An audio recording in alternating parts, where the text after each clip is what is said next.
Hello guys, welcome to Bugs in Code. The problem that I'm going to explain today is maximum intersecting lines. But before that, if you are new here and a person who likes stuff related to coding, then you can subscribe the channel so that you get notified when I push a new video. Okay, so let's get started. Here is the problem statement and it says that you're given n horizontal line segments which are arranged on a x-axis of a 2D plane. Okay, the start and end point of each line segment is given in n cross 2 matrix which is lines. Okay, and your task is to find the maximum number of intersections possible if any vertical line with the given line segment. Okay, now first of all I'm going to draw a 2D plane. So a 2D plane is given to us and it is having y-axis and it is having x-axis. Okay, on the x-axis we have some points which are passing through like this point. So we are given some line segments, okay, and we have to return the maximum number of intersection possible when I draw any line, a vertical line which is passing through the x-axis. Okay, so let me explain this. One example is given here. Even let me explain the same thing with the example. So example is given to us and for the example we have the first line segment from 1 to 3. So we have the first line segment from 1 to 3. Okay, and after that I have another line segment which is from point 2 to point 3. Okay, after that I have another line segment which is passing from like point 1 to point 2. Okay, and after that I have one more line segment which is at the point 4. So it is starting from the point 4 and ending at the point 4. Okay, now my task is to draw a vertical line in such a way that it will pass through maximum number of lines, like maximum number of intersections possible. Okay, so I will draw a vertical line. Okay, so I will draw a vertical line like this, which will pass through the point 2. Now you can see that this vertical line is passing through 3 points. First one is this line segment, and this line segment. So I have three line segment, like three intersection possible, and it is the maximum number of intersections. So 3 is going to be the output here. Now I hope the problem statement is clear to you. Let me talk about the solution now. Okay, so I'm going to write the same example. The example says that we have an array lines and it is having a line segments. So first is from 1 to 3, second is from 2 to 3, third is from 1 to 2, and the fourth is from 4 to 4. Okay, so even let me draw the x-axis as well. So I'm going to draw the x-axis here. So it is the x-axis. Now I have the first point as 0, 1, after that I have second, after that I have 3, 4, 5, 6, and so on. Okay, now I have the first line segment from 1 to 3. So I have the first line segment which is passing through points 1, 2, and 3. So I can write I have one line segment which is passing through these points. Okay, after that I have another line segment which is passing through point 2 to 3. Okay, like this is point 2 and this is point 3. So I can say that now I have two line segment from line point 2 and two line segment from point 3. Okay, okay, so this is 2. After that I have one more line segment from 1 to 2. So 1 to 2. Now I can say that I have two line segment from point 1 and I have three line segment from point 2. And even you can notice that I have first line segment as this, second as this, and the third as this. So you can say that you can see that there are 2 points, there are 3 points, and there are 2 points again. Okay, after that I have one more line segment from point 4 to 4. So I can say that there is one line segment which is passing through point 4. Okay, now I have the point of intersections as 2, 3, 2, and 1. Okay, so I'm going to take that particular point which is from which maximum number of line segments are passing, and I will draw a line from that point. Okay, and it will give me the maximum number of intersections. So 3 is going to be the output here. Okay, so what is the first approach that comes to our mind?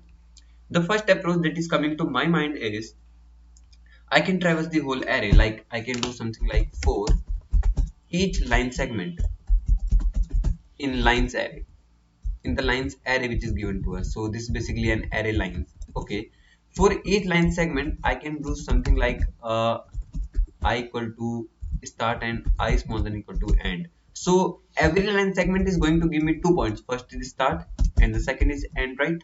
Because this is how the input is given to us. Okay, and now I can do something like this. So I will have an array which will be initialized with value 0. So okay, like let me write this. So here I will have an array, right?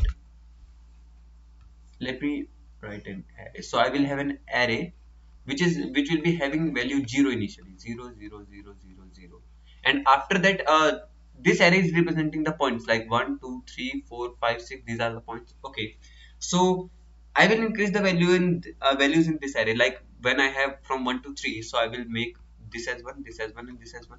So it is like performing the range sum query, like increasing the value of each element in the range by 1.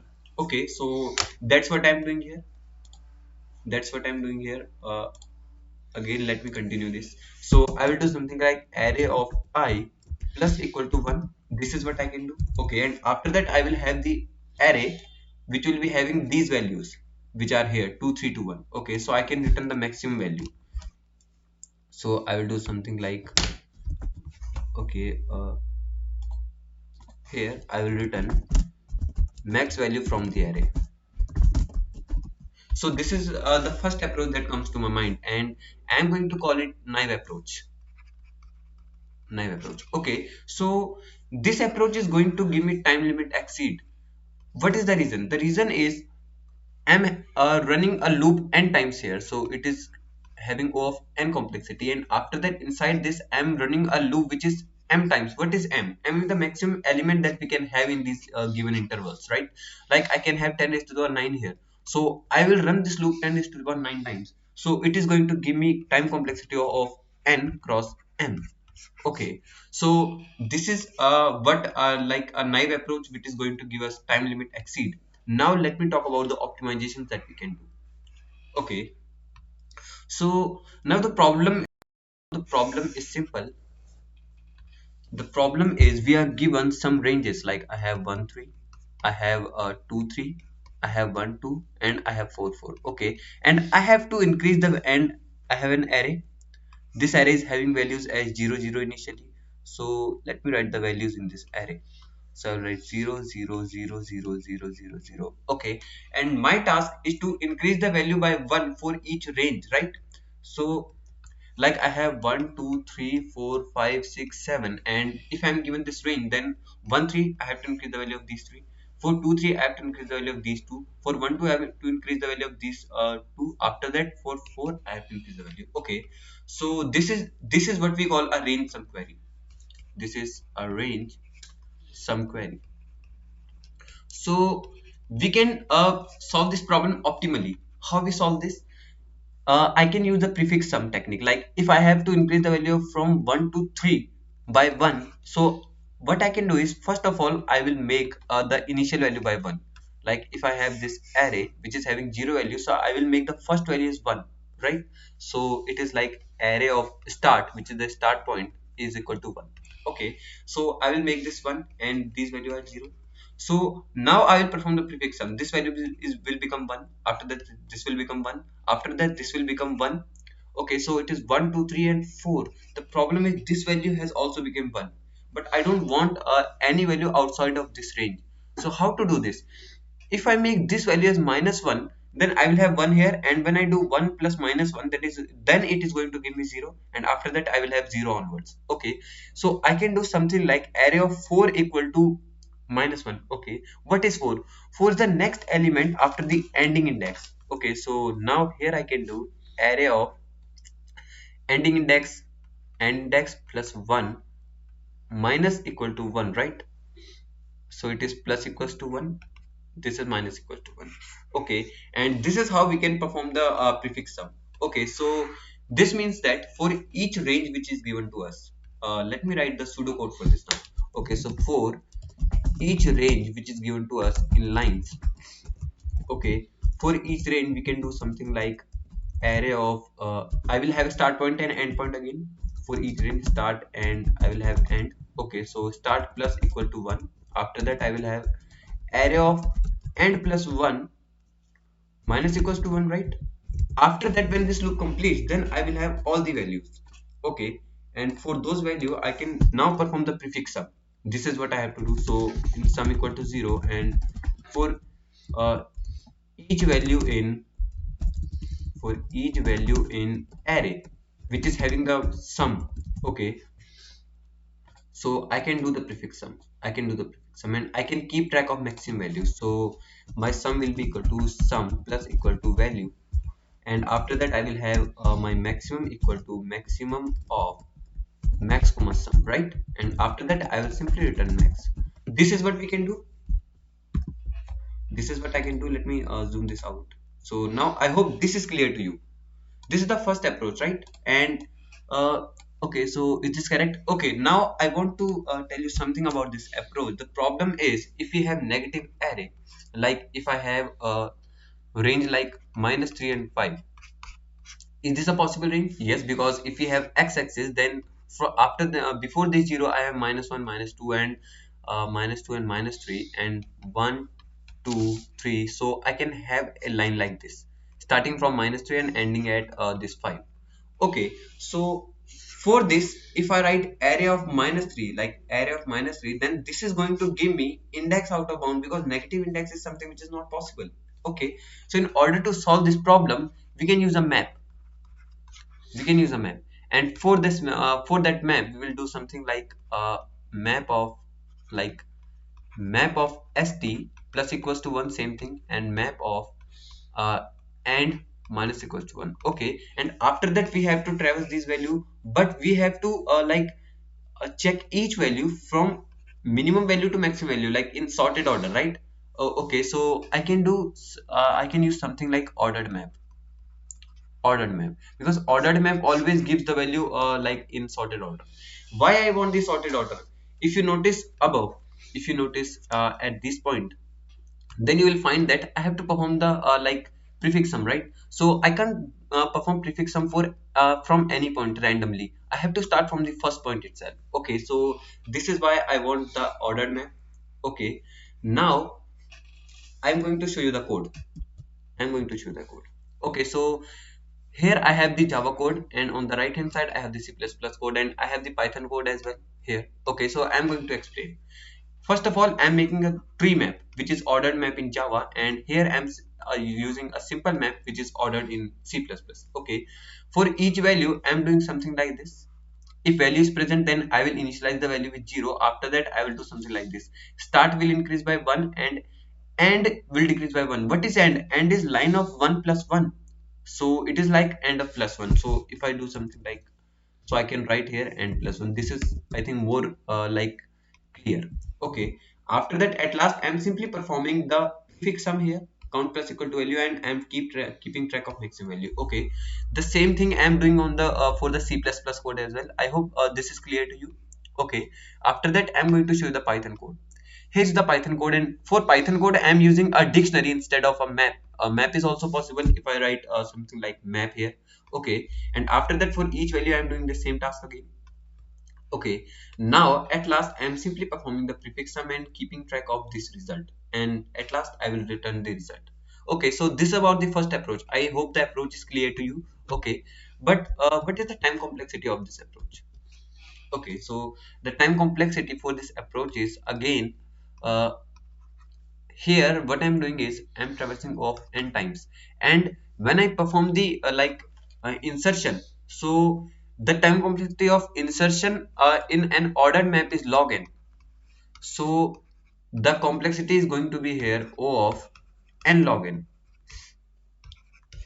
Okay, and what about the space complexity? The space complexity is going to be too high, because we have the maximum value of 10 is to the power 9. So if we do something like this, okay, so even the space complexity is going to be 10 to the power 5, because this is the maximum value of n that we have. Okay, so we can use space complexity is going to be of n here. Okay, so this is all about this approach. Now let me talk about one more approach, and it is going to be very interesting approach. Okay, so this approach is greedy approach. Okay, so for this approach what I can do is first of all let me take the same example that we have. The example that we have is 1 3, after that 2 3, after that I have 1 2, After that I have 4 4.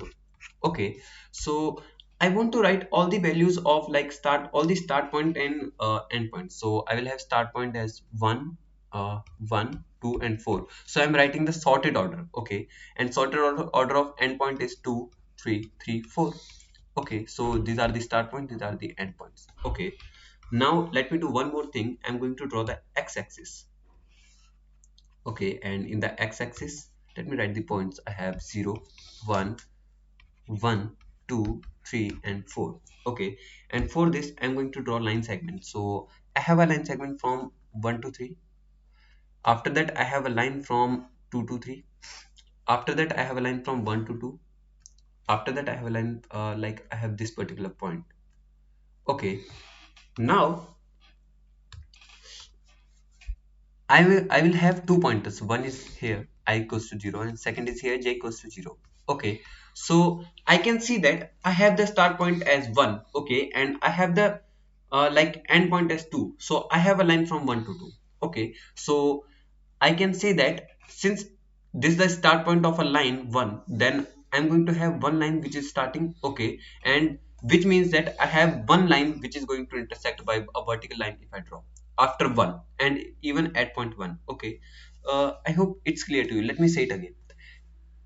After this one and even at this one, since I have one as starting point, so if I draw a line, so I will have at least one line which is going to be intersected because I have the starting point 1. Okay, after that, in that case, like if I have like start of I is smaller than equal to end of like j, in that case I will do. So if I take intersect as a variable which is initially 0, so I will do intersect plus plus. I will have one line intersecting. Okay, after that I will move my j here, I will move my I here. I is going to be at this point now. Okay, again I have one more line which is starting from this one and end point is currently 2. So you can see that I have one more line. Okay, which means that after 1 or equal to 1, if I draw any vertical line, then it is going to intersect two lines. Now it is going to intersect two lines, right?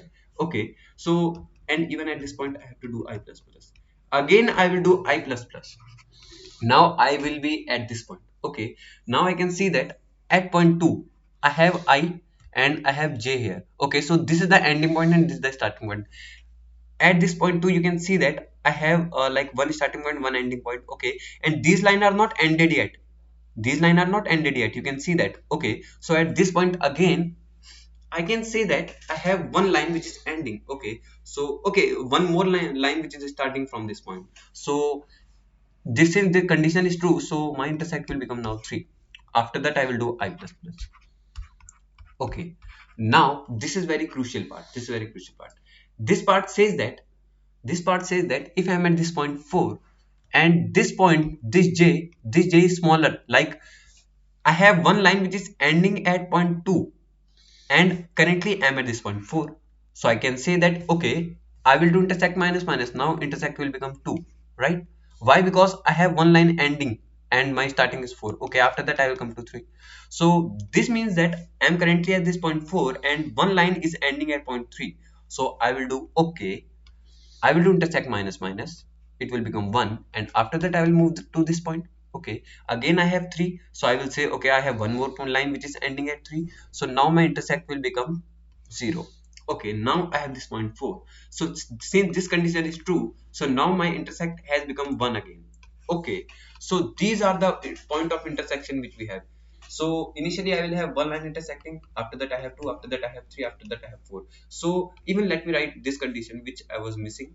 So this condition says that else if line is greater, like if ending point is something which is smaller and starting point is greater, in that case I have to do j minus minus. Oh, I mean I have to do j plus plus. Okay, so this is the approach that we are going to use, and intersect minus minus, intersect minus minus. And when I do this intersect plus plus, since now you can see that these were the point of intersection that we have while iterating through this particular array start and end. So I have to return this max value. So how to keep track of this? I will keep a variable max which is going to keep track of math, like which will be max of max that I already have after that intersect point.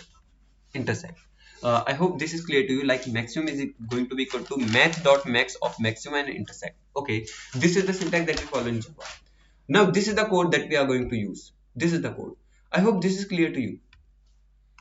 It is quite simple approach, right?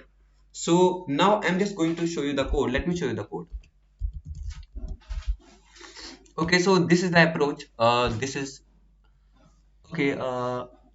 So this is the approach that we are going to use. Like I have initially separated the values. Okay, so there is actually exchange of titles. Like map approach is this one and grid is this one. Okay, and similarly for these as well, the problem is there. Okay, so first of all, I'm making starting lines index. After that, ending line index. Okay, after that, I'm making the start line and end line. After that, here I am sorting both the indices, like both the values, like start points and the end points. Okay, and here what I'm okay, so even let me show you the C++ code here. After that, here I am running the loop that I have explained you, like while I equal to 0, j equal to 0. Okay, after that, this final answer is to keep track of the maximum value, and intersect is going to be increase and decrease according to the condition. Okay, similarly you can see the C++ code here. Okay, and I have this Python code as well. You can see that I'm using a Python list, and in the Python list I'm like storing the values. After that, I'm sorting them. After that, I'm using this particular loop. Okay, now I hope the problem is like clear to you, and the approaches are also clear to you. So this is all about this problem. Thank you.